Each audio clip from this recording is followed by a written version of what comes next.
Chris Jericho is LA Knight's opponent. Drew McIntyre just got erased from Survivor Series. WarGames, TKO Boss reveals Triple H, and Nick Khan are leaving Vince McMahon's PLE playbook behind. Is WrestleMania in Saudi Arabia safe? Charlotte Flair suffers a wardrobe malfunction. Liv Morgan breaks silence on her WWE return. Triple H buries one of his brightest superstars on SmackDown. Holland's biggest regret. Why Tiffany Stratton was absent from SmackDown. Why WWE suspended Drew McIntyre. Let's dive right in. Drew McIntyre just got erased from Survivor Series WarGames. Friday's SmackDown closed with Nick Aldis, and Drew McIntyre locked in a furious stare-down. The Boss slammed an endless suspension on the Scottish Warrior for laying out a ref in the Cody Rhodes vs. Aleister Black main event. 5 huge clues dropped all night long about what's coming at WarGames. Here are the 5 secrets WWE slipped us on the latest Friday Night Blast. Number 1. Drew banned from WarGames. SmackDown ended with Nick Aldis and Drew McIntyre nose-to-nose in a red-hot standoff. The Boss dropped the hammer and suspended the Scottish Warrior forever for jumping a ref in the Cody Rhodes-Aleister Black main event. Drew was already missing from the WarGames poster, and now the suspension seals it. He is locked out of Survivor Series. A paper-thin chance remains that the company sneaks him in somehow, but every sign screams he is gone. Number 2. Giulia's dream crushed in 90 seconds. Chelsea Green ripped the Women's United States title off Giulia in less than 2 minutes flat. The Canadian star rolled her up,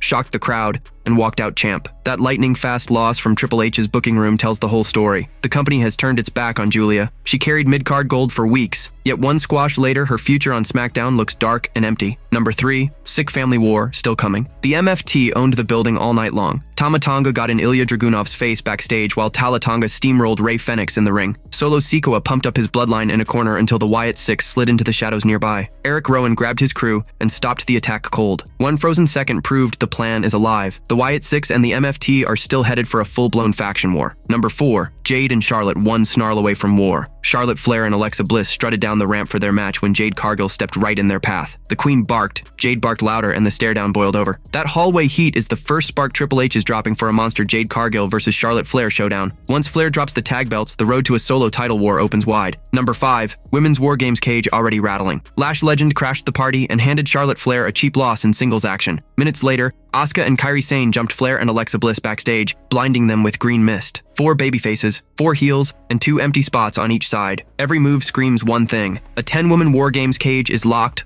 loaded, and ready to explode. Bayley and Lyra Valkyria are already lacing their boots.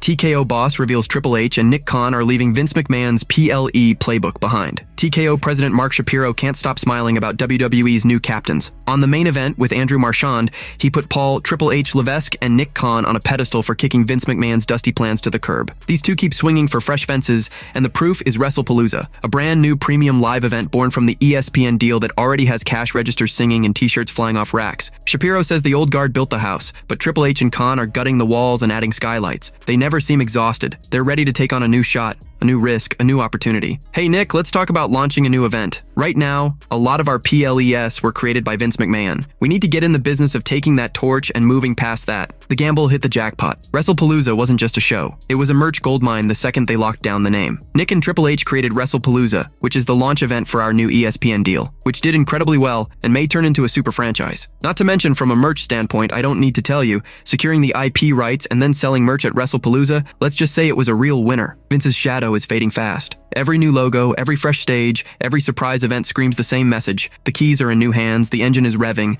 and the road ahead has no rear view mirror. Triple H and Nick Khan aren't fixing the old car. They're building a rocket.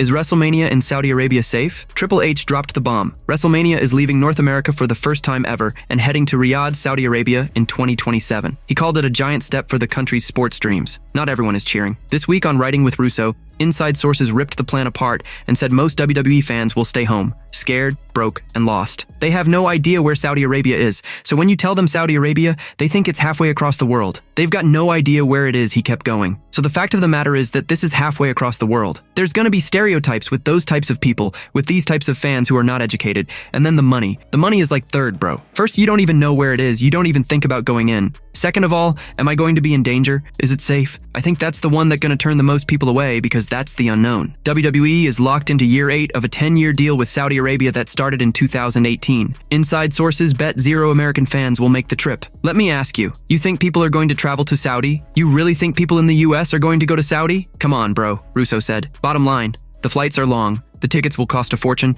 and the big question on every fan's mind is simple. Will I get home safe? If inside sources are right, Riyadh's WrestleMania could be the loudest show with the emptiest seats from the USA. Charlotte Flair suffers a wardrobe malfunction. WWE had to cut to a black screen multiple times, repeatedly cutting the broadcast during Charlotte Flair's match on SmackDown. The star had a bad wardrobe mishap. On SmackDown tonight, Charlotte Flair was facing Nia Jax in a match. She was already discombobulated early on when she came face-to-face with Jade Cargill. Unfortunately for her, things went very wrong during the match, and there were multiple mishaps surrounding her wardrobe. WWE was forced to cut the broadcast several times. The first time came when she jumped out of the ring to the outside to hit a dive on Jax. She landed well, but unfortunately, her top had a few issues, with the screen cutting to black before she adjusted it. This continued in the ring, as the star had an issue with her top while running. The matter continued again as she tried to hit a move, but her top had another issue. This time, the feed was cut off for longer while Flair went to the corner to fix the matter properly. In the end, this time it proved enough and the rest of the match continued without any further incidents. This is not the first time that WWE has been forced to cut broadcasts due to wardrobe mishaps recently. Charlotte Flair's suffering was compounded when she lost to Nia Jax. Lash Legend made her way out of the crowd and suddenly grabbed Alexa Bliss, choking her. The distraction proved enough for Jax, who took advantage of Flair not focusing on her to attack and destroy her. She then hit her with the finisher to pick up the pinfall. It seems that Nia Jax has formed a new team with Lash Legend on SmackDown, and this may spell disaster for Flair and Bliss, who are the current women's tag team champions. A concerned fan pointed out the incident on X and received a reply from Charlotte Flair. Judging by her response, she seems to be lighthearted about the entire situation. The 14-time world champion quote-tweeted the fan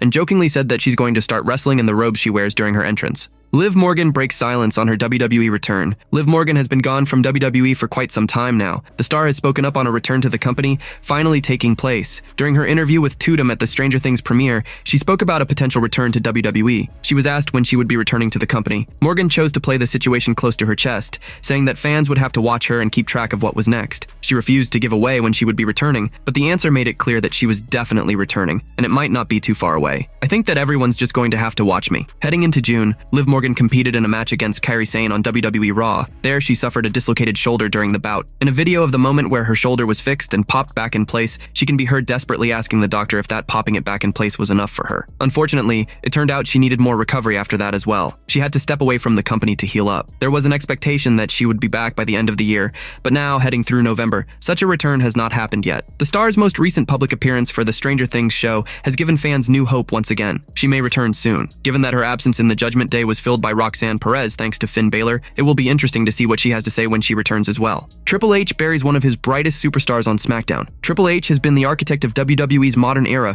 overseeing creative operations for the past 3 years. While he has pushed several deserving talents into the spotlight, many big names have been fumbled. One such appalling sight was seen on the November 7th edition of SmackDown when WWE's most heralded international signing of the year, Giulia, became a victim of creative abyss. In a match that lasted less than 2 minutes, the Beautiful Madness lost the Women's United States Championship to Chelsea Green. The title reign that once looked promising witnessed a catastrophic end. Well, Triple H did not just end her title reign, he buried one of the brightest stars in women's wrestling beneath layers of indifference, poor booking, and narrative neglect. Giulia arrived in WWE in early 2025, not as another developmental prospect, but as a fully formed phenomenon. Being a high-profile import from Stardom, she made huge waves in NXT. The Japanese star also won the Women's United States Championship just a few weeks after her main roster debut. Just when it looked like the rise of a new star in the WWE Women's division, the steam fizzled out. Over the next 133 days, Giulia defended her title only 3 times on WWE TV. She was neither featured in any premium live event nor involved in any notable feuds. The Beautiful Madness was barely given any screen time on SmackDown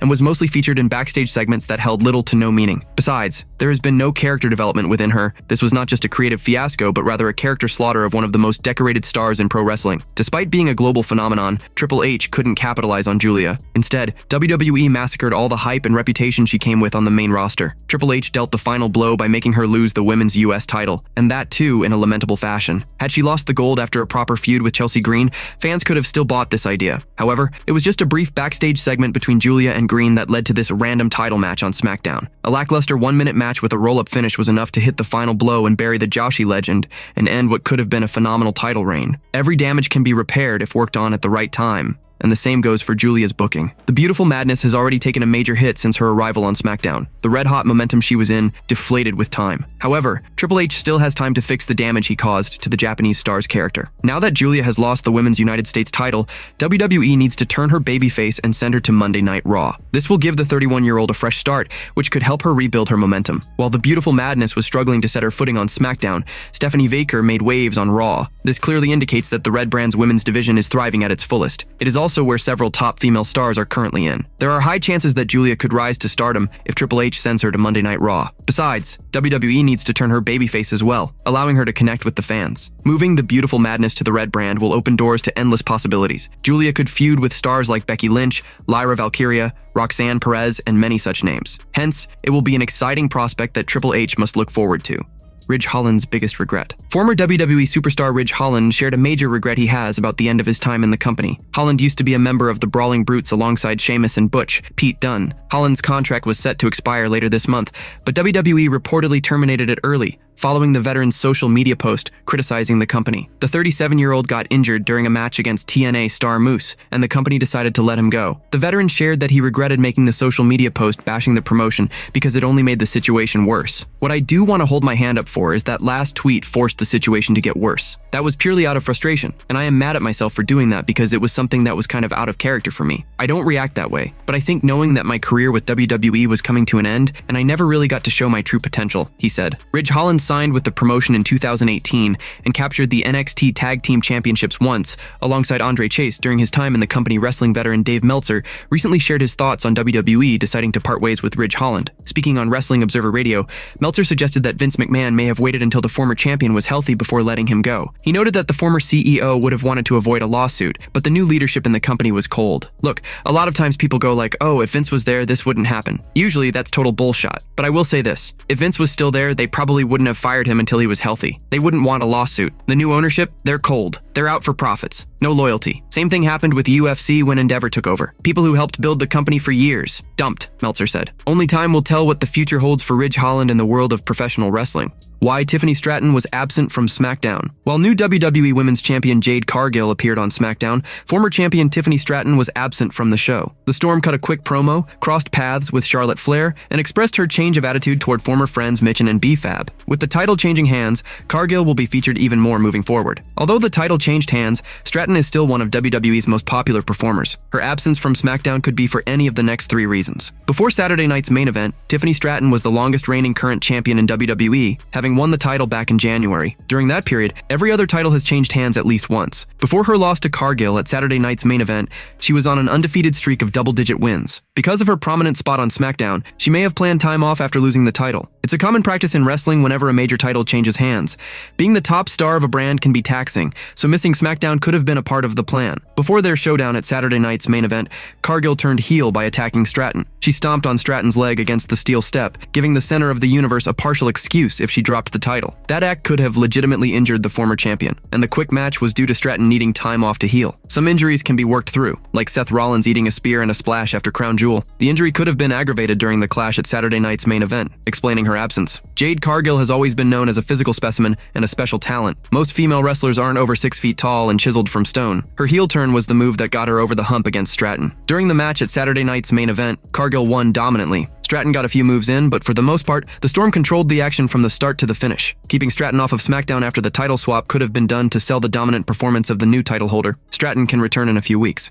Why WWE suspended Drew McIntyre. Tonight's post-WWE Saturday Night Main Event 41st edition of Friday Night SmackDown ended with a bang. It introduced a new drama, where General Manager Nick Aldis suspended Drew McIntyre after he caused chaos in the main event. The main event saw Cody Rhodes, the workhorse champion, once again in action, this time against Aleister Black, who had issued him a challenge during the kickoff segment. The Blue Brand had a controversial ending to the match, as two stars were engaged in a tough fight. Drew McIntyre, out of nowhere, took out the referee with a Claymore kick. Black joined in, and both heels began attacking the champion. Damian Priest, who has been in a feud with the Dutchman for a long time, rushed to save Rhodes. Things became chaotic during the main event. GM Nick Aldis came out and suspended McIntyre, marking a perfect cliffhanger ending. With the suspension angle on Friday Night SmackDown tonight, the Stamford-based promotion may have written the Scotsman off television, as he has been a workhorse for the company for a long time. Drew might take a break for a few weeks and could return right after WWE Survivor Series, WarGames, since the sports entertainment juggernaut could not just keep him on the road without involving him in mid-card storylines, as he is one of the top heel stars on the current roster. The Chosen One has been on the Blue Brand for a long time and has competed against nearly every top talent on the roster. His suspension might lead him to leave the brand and embark on a new journey. The Scottish Warrior could begin a new chapter by striking a deal with Adam Pearce, joining Monday Night Raw,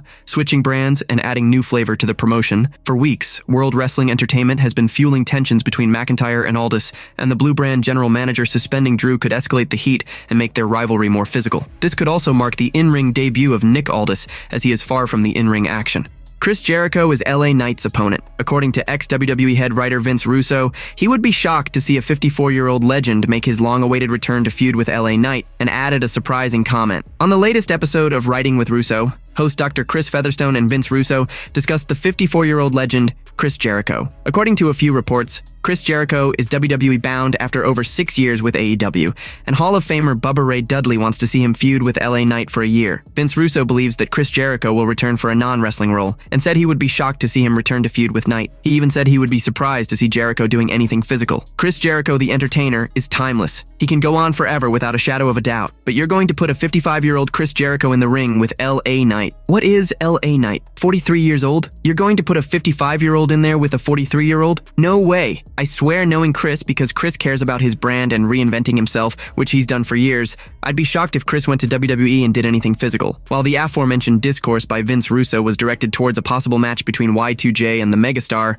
another veteran had an idea that was far more interesting. On an episode of Storytime with Dutch Mantell, the legendary wrestling manager pitched the idea of Knight and Jericho becoming a duo. I think Jericho and LA Knight, I think they'd be a good team together. And then, they're both like smartasses with each other, especially Knight. I think they could really build something out of this I'd be interested in. Both those guys are good, so when you have an idea, give it to those guys and let them. I think they would have great chemistry together, and I think they could have a good little run out of that. I'd be interested in it, Mantell said. One thing is for certain, the partnership would likely be fireworks and a fresh approach to WWE during a time that many fans consider creatively stagnant. Whatever happens, Jericho is almost guaranteed to get a warm embrace if or when he returns. It has been well over half a decade since Jericho joined AEW, and he was one of the big names advertised for Tony Khan's promotion, along with the likes of Kenny Omega, the Young Bucks, Cody Rhodes, and Adam Hangman Page. There's 4 other stars who could be behind LA Knight's mystery opponent in the Last Time Is Now tournament. One potential mystery opponent for LA Knight could be Obafemi. Currently, the 27-year-old star is part of the NXT brand and has impressed audiences with his performances. It has already been confirmed that NXT stars will also be part of the Last Time Is Now tournament. With this, Obafemi could likely be revealed as LA Knight's mystery opponent in the upcoming episode of the Blue Brand. Joe Hendry is part of the Stamford-based promotion as part of the TNA and WWE collaboration. He has often been part of the NXT and even appeared in house shows. Considering this, it's probable that Joe Hendry could be the mystery opponent of the ex-United States champion. Already, Joe Hendry had teased an encounter with John Cena in his retirement tour. All this increases the chances that Hendry will be part of the Last Time Is Now tournament. Austin Theory and John Cena already had a history in the World Wrestling Entertainment. The A-Town Down is currently absent from the company due to injury. However, if he has recovered, then Triple H might bring him back on TV, and he can be LA Knight's opponent in this tournament. Also, this could be a great way to bring Theory back in WWE if he doesn't return as part of Team Vision for Survivor Series WarGames 2025. Gunther is already rumored to be the final opponent of John Cena at Saturday night's main event. As of now, the ring general has yet to be announced in this tournament. The former WWE World Champion is currently on hiatus, but he may return as the mystery opponent against the megastar. Gunther potentially defeating Knight can be a blockbuster way to put the ring general in the Last Time Is Now tournament. It remains to be seen what WWE has in store for Knight and who his opponent could be in the high-profile bout.